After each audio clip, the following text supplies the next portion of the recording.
Attorney Mike Operario, good evening once again. Welcome sa ating KNB News. Good evening, Audrey. How are you today? Yeah, medyo kuba na, pagod na, Attorney Mike sa kakatrabaho at pagbabayad ng tax. Sinabi mo pa. I mean, everyone is feeling the pinch, ano? Talagang, lalo pagpasok ng 2026, halos lahat nararamdaman itong hirap ng buhay sa kasalukuyan. All right. Everything is rising. Pataas ang presyo ng mga bilihin. Yes. Kakalula na. Kahit upper middle class ka, iindehin mo eh. Pero this is my first question, Attorney Mike. Yes, Audrey. May 18 sabi daw nila dinidiscredit ng palasyo, no? Hindi daw lahat 'yon ay Marines. Let's say majority of them are Marines. Meron silang mga hawak na ebidensya kasama ang kanilang abogado kung saan dinala yung mga pera na sinasabing galing sa flood control at iba pang mga projects, kung saan ipinadala sa mga politiko, sa mga congressman, sa mga secretaries, undersecretaries, and even sa presidente. Anong take nyo? Anong masasabi nyo patungkol sa press conference na yan? Well, yung reaction first ng Malacanang, let's begin with that. I knew this is going to be like this, na the first reaction will be destabilization. Yan ang sinasabi ni Ping Lacson. Discredit the messenger. Do not respond to the message, just destroy the messenger. This has always been the tactic ng administrasyon na ito. Wala silang diretsong sinasagot dito sa mga aligasyon except to discredit the 18. I remember distinctly, Audrey, kung natatanda mo to sa kasaysayan natin. After the snap election in 1986, 35 na mga COMELEC encoders, yung tabulators, ang nag-walk out noon sa PICC. And they could not believe na itong mga tao na to, at the height of the power of Marcos then, would dare to challenge the administration of Marcos and say may dayaang nangyayari dito sa Bilangan. And automatic, ang response noon of the Marcos administration was to tag itong mga COMELEC encoders na to as destabilizers. And they sought refuge, nagtago itong mga ito sa Manila Cathedral. And the reason why yung mga tao noon believes, or ito ang naratibo na gusto noon ni Ferdinand Marcos na ibahagi, is because parang it is very unlikely, parang abnormal ka na i-challenge mo yung kasalukuyang mga nakaupong kapangyarihan. And the same story is being repeated today with this 18. Bakit i-challenge mo itong mga nakaupo? Sabi parang wala ka sa katinuan na itong mga makapangyarihan ay babanggain mo. Biro mo mga congressman, COMELEC, ICC, everyone is involved. Bakit mo babanggain itong mga ito? Hindi nila maintindihan that the spirit of nationalism still runs in the blood of Filipinos. Lalo itong mga sundalo na ito. Hindi mo mapapatay sa lahat ng Pilipino yan na ikaw ay maging makabayan. Eventually, that trait of a Filipino will rise up to the occasion. At ito na yun, unti-unti. Sa mga vlogs ko na sinasabi ko, this started with Orly Gutesa, tapos si Odi Mongao. But eventually, yung paisa-isang apoy na yan, eventually maglalagablab. Yung katapangan ng isa, hahawa sa marami.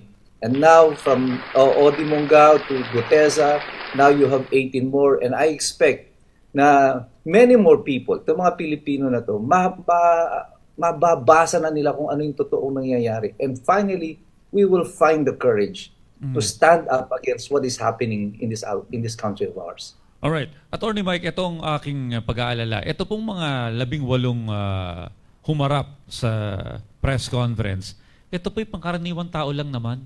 Hindi nila kayang protektahan ang kanilang sarili at ang kanilang pamilya kung sila ay pag-iinitan na. And of course, yun na ang plano, no? Dahil ang galaw dito, kagaya nung kay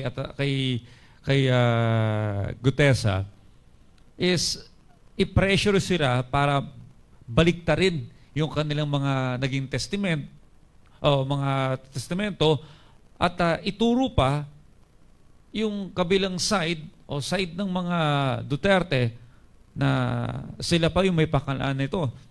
Kung hindi, magiging delikado yung buhay ng kanilang mga pamilya. Hindi po ba ganun? Kasi ako nag-aalala, ito po yung walang perang pambayad ng kanilang mga bodyguards, pang-secure ng kanilang pamilya o pang-punta sa abroad para maprotektahan at malayo sila sa kapahamakan. Hindi po ba malapit sa ganung senaryo, Attorney Mike? Tama po kayo. That is a danger that is very possible at this time. However, yung existence of that danger makes the testimony of these people even more credible. Lalo silang nagiging credible kasi they have so much to lose. Ang daming mawawala sa kanila, yung kanilang kabuhayan, yung seguridad nilang personally, pati ng kanilang pamilya.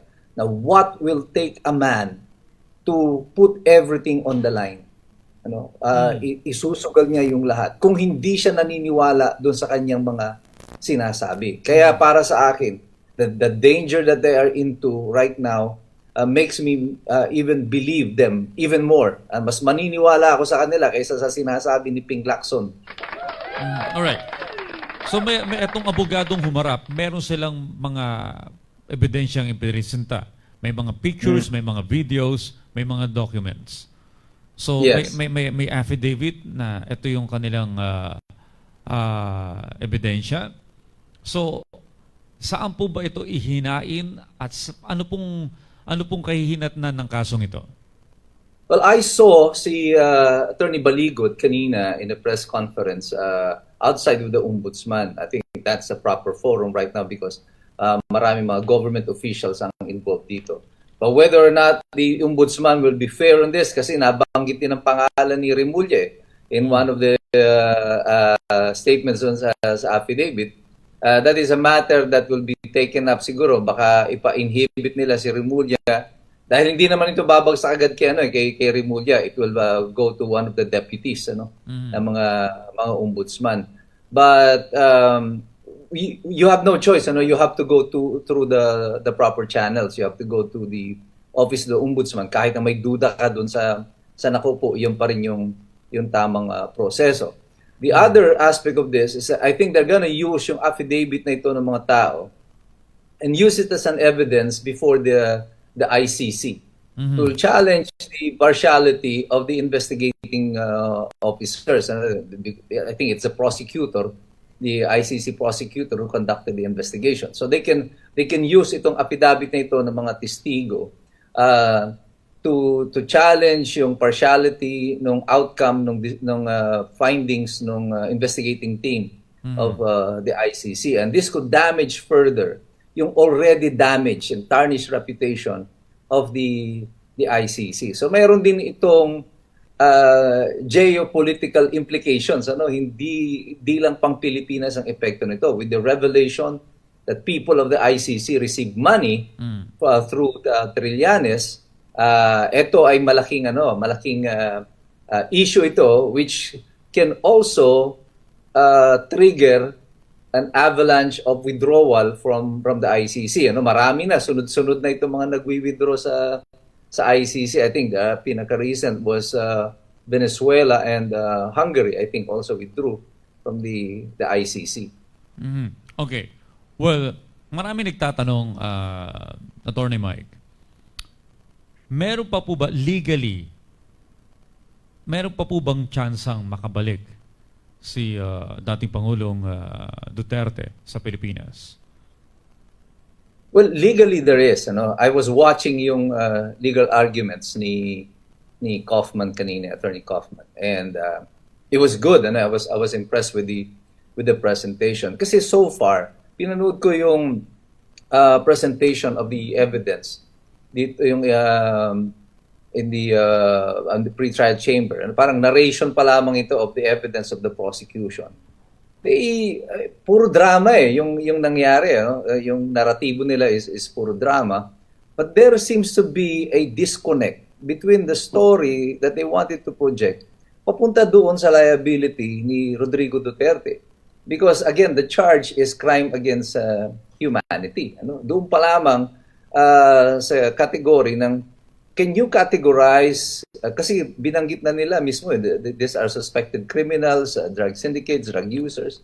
Can you categorize yung mga drug syndicates or drug users or drug pushers or criminals as a particular group of ethnicity or people na that is subject to a crime against humanity? Are they targeting particular na komunidad ba? Is it legally existing? Is there such a thing as a legal community of drug users and drug addicts?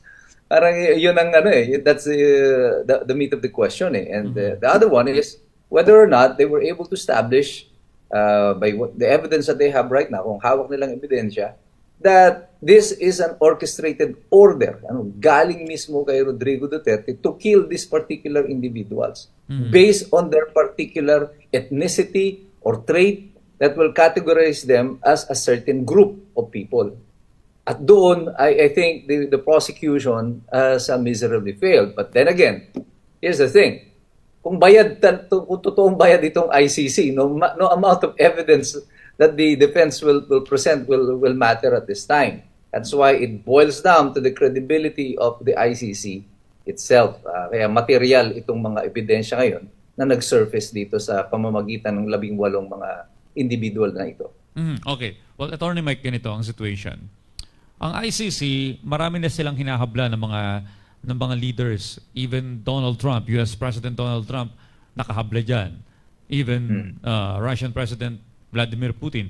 Pero nag-iisa lang ang may big name na meron sila na nakakulong ngayon sa ICC. Kundi ang former president ng Pilipinas, si Rodrigo Duterte. And Yes. to validate yung kanilang pinaglalaban na sila yung International Criminal Court at sila yung may kapangyarihan over other nations, kailangan nila ng isang kagaya ng big name na kagaya ni dating Pangulong Duterte. Doon ko tinitignan kung ito bang pagpapauwi kay Tatay Digong may tsansa. Kasi ito lang kanilang hawak. Wala naman silang ibang hawak na big names. So, sa palagay ko, napakababa ng tsansa na paubuin pa at pabalikin pa si dating Pangulong Duterte. In one of my videos, in-explain ko ito, yung dynamics na ito ng ICC. Akala kasi ng maraming mga tao, pag sinabing ICC, lahat ng yung buong mundo ay kasali dito sa ICC. Hindi po out of the 196 nations that we have, I think only 123 initially signed this. Of the 123, 10 has already withdrawn. So 130 na lang yung natitira, and then nag-withdraw pa yung Venezuela, and then nag-withdraw pa yung Hungary. This means that almost half of the world did not sign the Rome Statute. Hindi sila nagsipirma rito, walang pagpayag. And here is the challenge here. Kaya nga nagagalit ang Russia sa kanila. What on earth, what business do you have in issuing a warrant of arrest against Vladimir Putin, who is not a member of the ICC? Ganun din si Benjamin Netanyahu ng Israel. Bakit i-issue nyo ng warrant hindi naman siya miyembro dyan? Yung ICC appears to be promoting this globalist agenda nila na parang kami ang tunay na namumuno sa mundo. Sumali ka man sa amin o hindi, i-issuehan namin kayo ng warrant. And ang problema nila, hindi nila ma-implement ito against powerful nations, against Russia, against the US, against Israel. Paano gagawin nila? Nangyari lang ito sa Pilipinas because now it appears that our government colluded with ICC to implement this warrant. Kung hindi nakipagkunsyabahan ng ating pamahalaan, there is no way that they could have implemented it. At si Marcos mismo ang nagsasabi niyan on the first year of his administration, di ba? Tsaka si Remulla, hindi i-implement yan, hindi tatanggapin ng ICC. And then, we found out, may pera pa lang involved dito. Mukhang nagbayad pa tayo dun sa ICC. Paaresto lang si Tatay Digong. Yan ang masakit sa puso ng maraming Pilipino.